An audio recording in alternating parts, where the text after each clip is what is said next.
Everyone, welcome back to another vlog. আজকে সরস্বতী পুজো আর সারাদিন পর সন্ধ্যাবেলা আমরা বেরিয়েছিলাম একটু ঘুরতে। তো প্রথমে চলে গেছিলাম সূর্য সংঘ। এখানের প্রতিমাটি খুবই সুন্দর হয়েছিল।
তারপর আমরা শুধু মাছে পমফ্রেট মশলা ফ্রাই খেলাম, যেটা খেতে খুবই ভালো ছিল।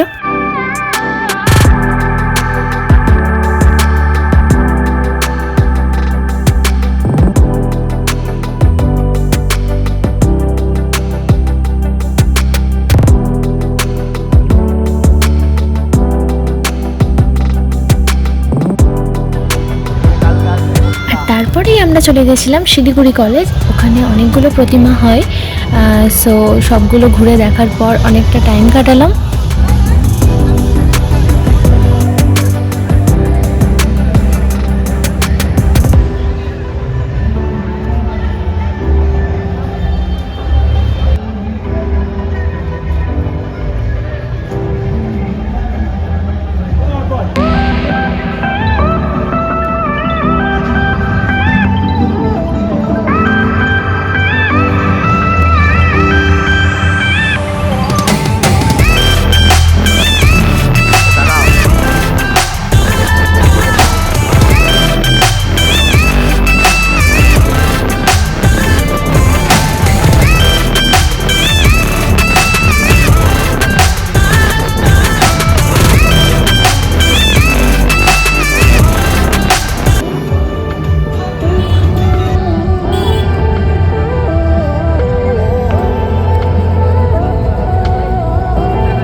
দেন মজা করে খেলাম একটু টক মিষ্টি বনকুল।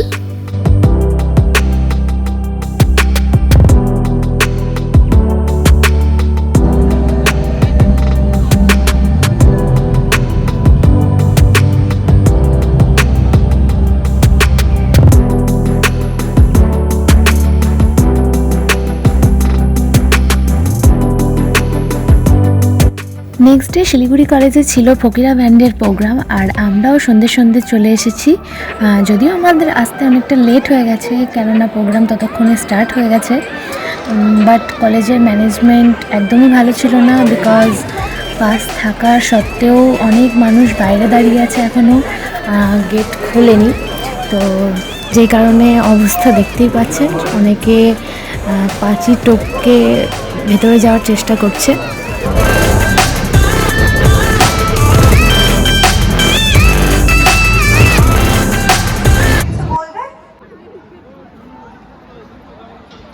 কালকে যখন এসেছিলাম তখন এই মণ্ডপের লাইট অফ হয়ে গেছিলো কোনো কারণবশত, সো আপনাদেরকে দেখাতে পারিনি।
বেরোটার পাশ থেকে যদি একটা নদী বয়ে যেত কি হতো বলুন? আর মানুষের জীবনে একটা নদী থাকলে এরকম ভালোই হতো, কত খরচাপাতি কমে যেত, মানুষের কত দুঃখ, কত বেদনা, রাগ, জ্বালা, এই এত ক্ষোভ সব চলে যেত নদীর পাশে গিয়ে বসলে। তো যিনি গানটা লিখেছিলেন, বানিয়েছিলেন, তিনি এইসব ভেবেই বানিয়েছিলেন গানটা, যে এরকম একটা নদী মানুষের জীবনে কোনো না কোনো দিন আসবে, থাকবে। কিন্তু মানুষ পৃথিবীর একমাত্র জীব বা একমাত্র প্রাণী যারা এই নদীটাকে আমাদের জীবনে আসতে দিই। তার কারণ হচ্ছে মানুষই পৃথিবীর একমাত্র প্রাণী যারা কেন বেঁচে থাকে এটা ভুলে গেছে বা ভুলিয়ে দেওয়া হয়েছে। যাই হোক, কোনো কারণে মানুষ আর ওই জায়গাটা থেকেই সরে গেছে যে কেন আমরা বেঁচে থাকি। আমাদেরকে ভাবানো হয়েছে বা বোঝানো হয়েছে, আমরা বুঝে গেছি যে আমাদের কাছে অর্থ, প্রভাব, প্রতিপত্তি, ক্ষমতা,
প্রোগ্রাম খুবই ভালো হয়েছে আর আমরাও খুব আনন্দ করেছি। সো ভিডিওটা আজকের মতো এই পর্যন্তই। ভিডিওটা ভালো লাগলে অবশ্যই একটা লাইক করে দেবেন আর আপনারা সবাই ভালো থাকবেন। Take care, by.